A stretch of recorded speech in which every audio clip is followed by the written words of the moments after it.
The Lexus RX can trace its roots back to 1997, and over in the States has been a big success for Toyota's luxury brand. In Europe, though, it's never enjoyed quite the same success, buyers instead preferring Lexus's smaller models. It's the job of this new, fourth-generation model, complete with its enormous grille, to change that.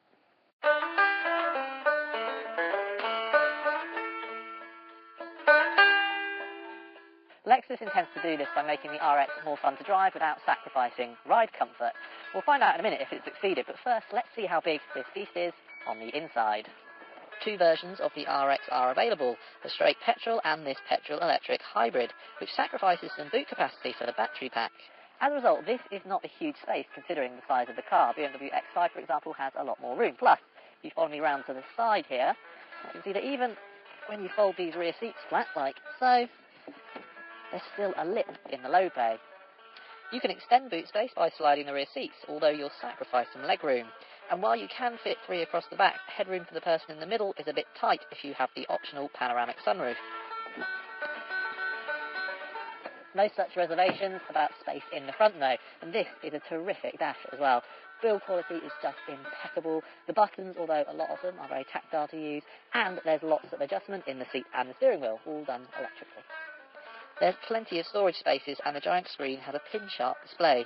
It's just a shame that the controller for it is so clumsy to use.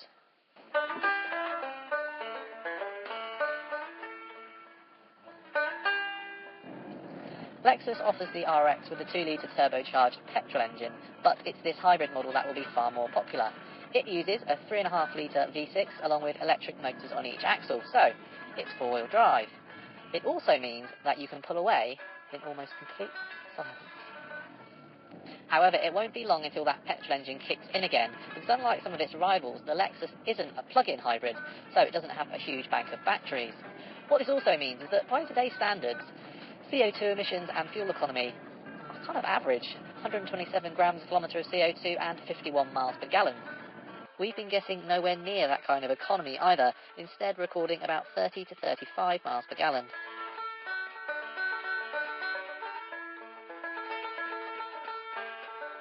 The RX is pretty brisk, particularly if you use this dial down here to select Sport Plus mode. Combined system output is 300 horsepower and 0 to 60 miles an hour takes 7.5 seconds.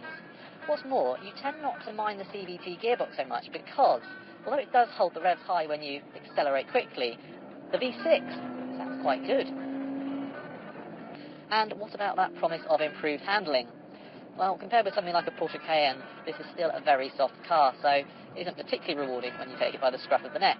And while the steering's accurate enough, you do get a fair bit of body lean in corners, and then there's just the weight of the thing. It kind of makes it feel a bit like you're in charge of a runaway train.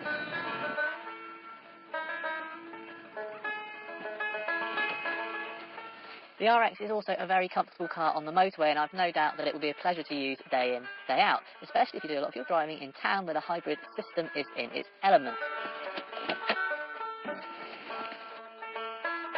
I think, though, that despite its improved handling, its sharper styling and its more luxurious interior, the RX is going to remain a niche choice. But part of that you can blame the price, which starts at £40,000, and that's for the non-hybrid. But the real sticking point is that other SUVs such as the Volvo XC90, BMW X5 and Audi Q7 are just as economical, as well as roomier and better to drive. And so while the RX is a good car, I fear that its status as the underdog isn't about to change. If you like the idea of the RX but would prefer something smaller, then have a look at our Lexus NX review up here. Don't forget to subscribe to our YouTube channel by clicking up here, and to go to the Telegraph Cars website, you can click down here.